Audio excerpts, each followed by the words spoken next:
₹1 IMPS credit loan approved है या scam है, जानते हैं इस वीडियो के अंदर। IMPS एक इमीडिएट पेमेंट सर्विस है जो आपको रियल टाइम पेमेंट ट्रांसफर करता है 20/7 आवर्स, जिसकी मदद से आप कोई भी बैंक में आप इंस्टेंट पेमेंट ट्रांसफर कर सकते हैं। ये जो सर्विस है ना, वो NPCI मतलब कि national payment corporation of India के अंदर आती है। ₹1 क्रेडिट क्यों आता है? अगर आपके अकाउंट में ₹1 IMPS क्रेडिट होता है तो उसका मतलब कि फाइनेंशियल इंस्टीट्यूट आपका बैंक वेरिफिकेशन कर रहा है, उसको पेनी ड्रॉप भी बोला जाता है।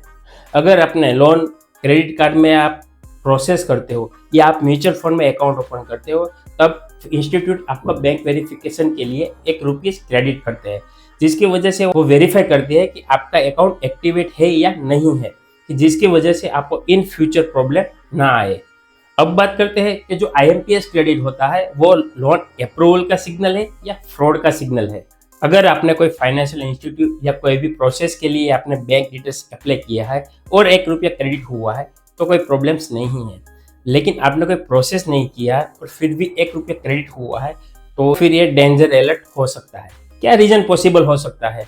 फेक लोन एप्लीकेशन में भी कोई आपका डॉक्यूमेंट यूज करके लोन की प्रोसेस कर रहा हो। फ्रॉडस्टर आपके बैंक अकाउंट में ₹1 वेरीफाई करने के लिए भेज सकता है कि बाद में फ्रॉड ट्रांजैक्शन कर सके। आजकल इंडिया में साइबर क्राइम बहुत सारे बढ़ गए हैं। 2024 और 25 में 107.21 करोड़ का साइबर फ्रॉड हो चुका है। जामतारा स्कैमर डेली 1.5 लाख कमा रहे थे सिर्फ क्रेडिट कार्ड फ्रॉड से। अगर आपके अकाउंट में ₹1 क्रेडिट आया है तो क्या करें? स्टेप 1, पहले ये चेक करें कि आपने कोई लोन के लिए अप्लाई किया है या नहीं। अगर हाँ तो नॉर्मल है, अगर नहीं तो ये फ्रॉड सिग्नल हो सकता है। दूसरा, बैंक से आए मैसेज और ईमेल को चेक करें, सस्पिशियस एक्टिविटी डिटेक्ट करें। बैंक की कस्टमर केयर से बात करें, लेकिन कस्टमर केयर का नंबर भी आप ऑफिशियल वेबसाइट से ही चूज करें। अगर आपको डाउट्स हो रहा है तो तुरंत अपने बैंक से कंफर्म करें कि ये ट्रांजैक्शन का रीजन क्या है। और चौथा रीजन, RBI या साइबर क्राइम सेल में आप रिपोर्ट करें। अगर यह ट्रांजैक्शन फ्रॉड लग रहा है तो आप रिपोर्ट करना इम्पोर्टेंट है। ₹1 IMPS क्रेडिट नया फ्रॉड अलर्ट। फ्रॉडस्टर का नया तरीका। स्कैमर ₹1 छोटा अमाउंट भेजकर आपके बैंक अकाउंट की एक्टिविटी चेक करता है, फिर आपको फेक बैंक एग्जीक्यूटिव बनकर कॉल करेंगे और बोलेंगे कि आपका KYC अपडेट करना है या लोन अप्रूव हो गया है, आपका डिटेल्स वेरीफाई करें। फिर आपसे OTP या बैंक डिटेल्स मांगेंगे और आपका अकाउंट एम्प्टी कर देगा। तो बचने के तरीके जो है, बैंक कभी भी फोन से OTP नहीं मांगता है, अब चाहे कोई भी हो। दूसरा है कि अननोन कॉल और मैसेज जो आ रहा है उसको इग्नोर करें और कोई भी फाइनेंशियल ट्रांजैक्शन के पहले वेरीफाई करें कि कंपनी जेन्युइन है या नहीं। तो ट्राई करें कि कोई भी OTP या मांग रहा है, क्रेडिट कार्ड या ATM कार्ड की डिटेल्स मांग रहा है वेरिफिकेशन के लिए, या आधार कार्ड का OTP मांग रहा है, तो कभी भी शेयर OTP ना करें। अब बात करते हैं सिक्योर कैसे रहे।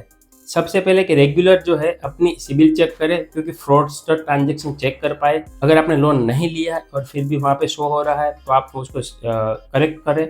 बैंक डिटेल्स नोटिफिकेशन ऑन रखें, क्योंकि आपको सस्पेक्टिव एक्टिविटी ट्रांजैक्शन तुरंत पता चले। किसी भी लिंक पे बिना सोचे क्लिक ना करें। कोई भी लिंक आती है, अभी आजकल मैसेज भी बहुत आ रहा है व्हाट्सएप पे या SMS, लोन अप्रूवल या क्रेडिट अप्रूवल या क्रेडिट कार्ड का, तो उसमें कोई भी लिंक आ रही है तो वेरीफाई करें। अगर सही है तो ही अप्लाई करें, अदरवाइज उसको इग्नोर ही करें। अगर समझ में नहीं आ रहा है तो आप फाइनेंशियल एडवाइजर, एडवोकेट या कोई अकाउंटेंट या CA की सलाह लें, उसके बाद ही आप प्रोसेस करें। अगर आपने ₹1 क्रेडिट हो रहा है, सस्पिशियस लग रहे, तो आप तुरंत साइबर क्राइम या बैंक में कॉन्टेक्ट कर सकते हैं। तो अब बात करते हैं कि आपका जो ₹1 क्रेडिट हुआ है वो जेन्युइन है या स्कैम है। अगर आपने लोन या क्रेडिट कार्ड या म्यूचुअल फंड में इन्वेस्ट करने के लिए प्रोसेस किया है और ₹1 क्रेडिट हुआ है तो ये जेन्युइन है। अगर आपने किसी में से कोई प्रोसेस नहीं किया है और ₹1 क्रेडिट हुआ है तो उसका कुछ एक्शन लें। तो आप फाइनेंशियल ट्रांजैक्शन के बारे में बहुत सतर्क रहें। तो आजकल इंडिया में फ्रॉड बहुत सारा हो रहा है, नया नया तरीका भी आ रहा है और जो फ्रॉडलर है वो डेली नया नया तरीका लाते रहते हैं। तो आप अपडेट रहे और साइबर क्राइम की जो वेबसाइट है उसको फॉलो करें, वहाँ पे रेगुलर अपडेट्स आपको मिलती रहती है। तो आपको ऐसी इन्फॉर्मेशन जानने के लिए हमारे चैनल को फॉलो जरूर करें। तो मिलते हैं नए टॉपिक के बारे में। अगर कोई आपको क्वेश्चन है, कोई डाउट्स है तो आप हमें कमेंट कर सकते हैं। मिलते हैं नए वीडियो में नए टॉपिक के साथ। तब तक धन्यवाद। जय हिंद, जय भारत।